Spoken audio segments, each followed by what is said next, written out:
হঠাৎ তারা অ্যাগ্রেসিভ হলো আমাদের উপরে যে আমাদের ক্যাম্পাসে চলে যেতে হবে, আমাদের ওখানে দাঁড়াতেই দিল না, সেনাবাহিনী এবং প্রশাসন। সেনাবাহিনী আমাদের একটা ছেলেকে পিটিয়ে ওরা হাত পা ভেঙে ফেলছে, এটা ভিডিও আছে, আপনারা দেখতে পারবেন। ও এখন মেডিকেলে ভর্তি। যাই হোক, তারপরে ওনারা অতর্কিত ভাবে আমাদের এখানে পিছু হটিতে টিয়ার সেল সাউন্ড গ্রেনেড মারতে আমাদের ক্যাম্পাস পর্যন্ত আসছে। এরপরে আমরা ক্যাম্পাসে ঢুকছি, ওনারা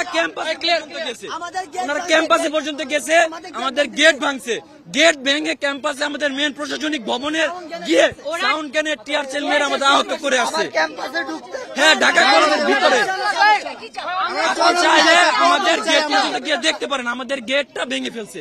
এখন বুঝলেন,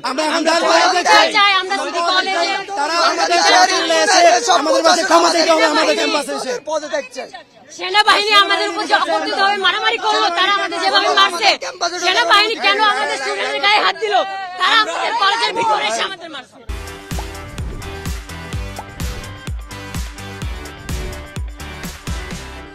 আজকে তো ঝামেলা তো অন্য কিছু না, এটা হচ্ছে ঢাকা কলেজ এবং সিটি কলেজের কিছু তুচ্ছ ঘটনাকে কেন্দ্র করে দুই কলেজের মধ্যে মারামারি লাগছে। তো ছাত্রদের মধ্যে যখন মারামারি ঢিলাঢিলি হচ্ছিল একেবারে সায়েন্স ল্যাবে, তো ওই সময়ে আমরা বারবার বারণ করেছি যে আপনারা এই মারামারি করে নিজেদের মধ্যে হতাহত হওয়া দরকার নাই, আপনারা দুই পাশে দিকে চলে যান।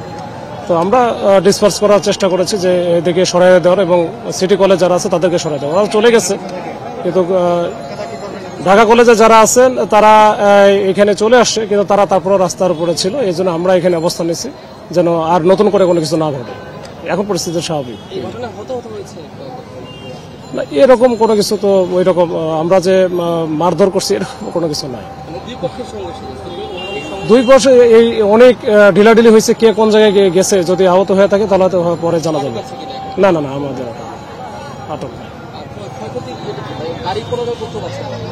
গাড়ি পুরানো আমার জানা নেই, এই গাড়ি পুরানো বিষয়টা আমার জানা নেই। এটা আমি যতটুকু জেনেছি যে এই বাসে মনে হয় আসতেছিল, বাস আসতেছিল ঢাকা কলেজের এই ঢাকা সিটি কলেজের সামনে দিয়ে। তো বাসের মনে কিছু গ্লাস ভেঙে দেয় সিটি কলেজের ছেলেরা। এই সিটি কলেজের ছাত্ররা যখন বাসটা ভেঙে দেয় বা বাসের গ্লাস ভেঙে দেয়